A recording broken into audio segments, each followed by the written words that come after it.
नमस्कार, all India news मध्ये आपलं सहर्ष स्वागत. मी नजीर मुलानी, ऑल इंडिया न्यूज. नमस्कार, मुलानी ऑल इंडिया न्यूज मध्ये आपलं सहर्ष स्वागत आहे. मी आज या खुडगाव गावामध्ये आहे आणि खरोखरच एक बोललं जातं की मुलगी शिकली आणि प्रगती झाली. अशा प्रकारे या खुडगाव गावामध्ये एक मुलीनं खरोखरच त्या महानगरपालिकेमध्ये एक मोठा संघर्ष करून आज पदावर नियुक्ती केलेली आहे.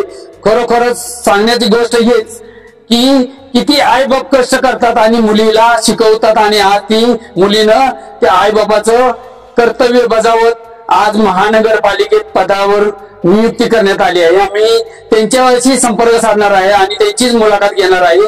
तर त्यांचं नाव आहे कुमारी संस्कृती सुजाता तुकाराम ननावडे, बृहन्मुंबई महानगरपालिका कार्यकारी सहाय्यक ह्या पदावर नियुक्ती झाली आहे. हे मोठा संघर्ष आहे, बारीक संघर्ष नाही.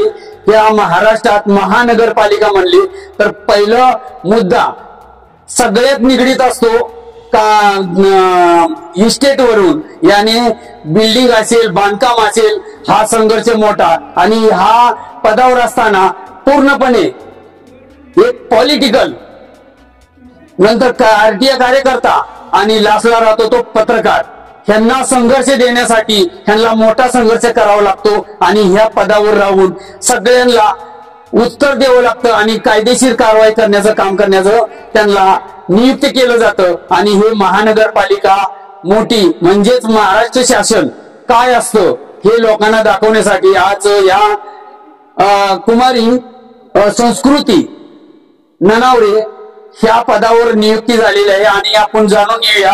मी एक ऑल इंडिया रिपोर्टर म्हणून कार्यरत आहे दिल्लीवरून आणि मी जी आज गावचा आहे. ह्या गावामध्ये एक वैशिष्ट्य आहे, लोक शेती करून आपल्या मुलांना कशा प्रकारे शिकवतात आणि आज त्यांची प्रगती झालेली आहे. तर मी एक पत्रकार म्हणून ते ह्या खुडगाव गावात अभिनंदन करतो आई वडिलांचं आणि त्या मुलींनाही मी माझ्या चॅनलच्या माध्यमातून धन्यवाद देतो आणि त्यांचं मनापासून अभिनंदन करतो. तर मी संस्कृती ननावडे, आपण चॅनलच्या माध्यमातून मी तुम्हाला अभिनंदन करतो आणि आपलं दोन शब्द आणि आई वडिलांनी आपल्यासाठी मोठा संघर्ष केलेला आहे. संघर्ष करून आपण ह्या आई बापाचं नाव करून आज ह्या पदावर कार्यरत होत आहात, पदावर जातात. आणि हा संघर्ष आपल्यासाठी मोठा आहे, कारण जेवढा आता तुम्ही कष्ट केलं ह्याच्या दुग्न कष्ट तुम्हाला महानगरपालिकेत करावं लागणार आहे. आणि त्यात पहिला मुद्दा तर पत्रकार आपल्या निगडीत मध्ये असतो आणि मोठा संघर्ष पत्रकार संस्थेचा करावा लागतो. तर आपण काय सांगणार आहे आई बापासाठी आणि आपण ह्या पदावर नियुक्त होत आहात? नमस्कार, माझे नाव संस्कृती सुजाता तुकाराम ननावडे आणि तुम्ही मला बोलण्याची संधी दिली त्यासाठी प्रथम तुमचं आभार. प्रत्येक कोणता पण मुलगा मुलगी असू द्या, जसं कोणतं पण यश असू द्या, 10वीतले मार्क असू द्या, 12वीतले मार्क्स असू द्या, काही असू द्या, त्याचं श्रेय आई वडिलांसाठीच असतं. तसंच माझा जो पण शिक्षणा संबंधित जो पण काय संघर्ष असं नाही मी म्हणणार, पण जी पण काय माझी होते 11th 12th किंवा ग्रॅज्युएशन किंवा तिथून पुढचा प्रवास, ह्याचं सगळं श्रेय मी माझ्या आई वडिलांना देते. तर आता या पदावर कार्यरत झाल्यानंतर आपल्याला काय वाटतंय की बाबा आपण कशा प्रकारे निगडीत राहून लोकांच्या समस्या सोडवण्यासाठी आपल्याला पदावर नियुक्त केलेला आहे? नक्कीच मी जो म्हणजे माझ्यावर विश्वास ठेवलाय त्याला मी पात्र ठरेन.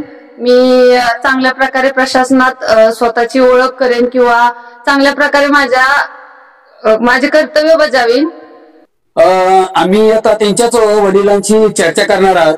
खरोखरच त्यांनी एक शेतकरी म्हणून काम केलं आणि मोठा संघर्ष करून आपल्या मुलींना शिकवण्याचं काम केलं आणि आज ते यशस्वी होऊन घवघवती यश मिळालं आहे आई बाबांचं. तर आपण काय बोलणार आहे आपल्या मुलीबद्दल? आपल्या मुलीबद्दल मी आताच माझ्या मुलीचा मला कायम गर्व राहणार आहे. कारण का की आता पहिलीपासून 7वी पर्यंत शिक्षण प्राथमिक शाळेत झालं, 8वी ते 10वी हायस्कूलमध्ये गावातच झालं. ग्रामीण भागात शाळा शिकून सुद्धा तिनं जे तिचं भविष्यात करिअरसाठी जे करायचं होतं 10वी पर्यंत प्रिपरेशन चांगल्या मार्काने त्यांना पूर्ण करून आमच्या आई वडिलांच्या काही इच्छा आकांक्षा पूर्ण करायच्या होत्या, त्यात तिनं झोकून दिलं. 11वी-12वी झाल्यानंतर सुद्धा म्हणजे आम्हाला वाटायचं गव्हर्नमेंट कॉलेजला मिळावं. आमच्या इच्छेप्रमाणे पहिल्या लॉटमध्ये तिला गव्हर्नमेंट कॉलेज कोल्हापूरला ऍडमिशन मिळालं आणि तिथून पुढला कार्यकाळ बी असाच झाला. एक पहिलं वर्ष जरा कोविडमुळे प्रॉब्लेम झाला, पण नंतर या 2-2.5 वर्षात अतिशय प्रचंड मेहनत घेऊन तिनं अभ्यास वगैरे सातत्य अभ्यासात ठेवलं. 1-2 परीक्षेत तिला अपयश आलं, पण अपयशानं खचून न जाता नाव उमेद झाली नाही आणि कायम संघर्ष. मग त्यात आमचे मित्रमंडळीचं सहकार्य असेल, नानावरे गुरुजी, डोबल गुरुजी, किनवे साहेब, आणखीन कोण असतील आमच्या गावातले बरेचसे शिक्षक मंडळी, विशेषतः विरकर सर, चव्हाण सर गेले आज, पण चव्हाण सर आवर्जून तिचं नाव काढायचं. कुंभार सरांनी तर परवा 2-4 वेळा फोन केला आणि तुम्ही खचून जाऊ नका, आई वडिलांची साथ कायम राहू द्या, संस्कृती 100% यश मिळवणार. आणि त्याप्रमाणे परवाचं यश त्याचाच एक भाग आहे. आणि त्याप्रमाणे जसं त्याने आम्हाला सांगितलं, अगदी आमच्या मंडळीला सांगितलं, सुयात आहे नाराज अजिबात होणार. अगदी परवा त्यांनी पोस्ट टाकली होती आमचं स्टेटस बघून, जे बोलले ते त्या पोस्ट मध्ये टाकलं होतं. आणि त्या पद्धतीनं अगदी परमेश्वरानं आणि गावच्या सगळ्या लोकांच्या लहान थोर मंडळीचा आशीर्वाद, कुणाचं काय असेल त्याप्रमाणे आम्हाला ते यश मिळालं, त्याबद्दल आम्ही समाधानी आहोत. आता आम्ही कुमारी संस्कृती सुजाता तुकाराम नानावरे यांची आईची संपर्क साधणार आहेत. खरोखरच आपल्या मुलीनं नाव आपल्या महाराष्ट्रात जगभर गाजवलंय आणि खरोखरच ही एक लाजिरवाणी गोष्ट आहे की खरोखरच आपली मेहनत खरोखर कामाला आली की काय, असं काय वाटतंय आपल्याला? तिने जे यश मिळवले त्यात मी खूप समाधानी आहे आणि तिने खूप कष्ट घेऊन हे यश मिळवलं, त्याच्याबद्दल मी पूर्ण समाधानी आहे. आणि या कुडगाव गावातील ग्रामस्थ सगळे येऊन त्यांचा सत्कार केला आणि उपस्थित राहून त्यांना शुभेच्छा दिल्या आणि अभिनंदन केलं. काय बोलणार आहे आपण? त्याच्याबद्दल खूप मला आनंद झाला आणि मी सर्वांची ऋणी आहे की त्यांनी हिचं खूप मोठं कौतुक केलं. हे आज या कुडगाव गावात मी उपस्थित आहे, मीही ह्या गावचा आहे आणि खरोखरच मलाही अभिनंदन आहे. आणि आश्चर्याची गोष्ट म्हणजे त्यांना मी शुभेच्छा माझ्या चॅनलच्या माध्यमातून आणि ऑल इंडियाच्या माध्यमातून देत आहे.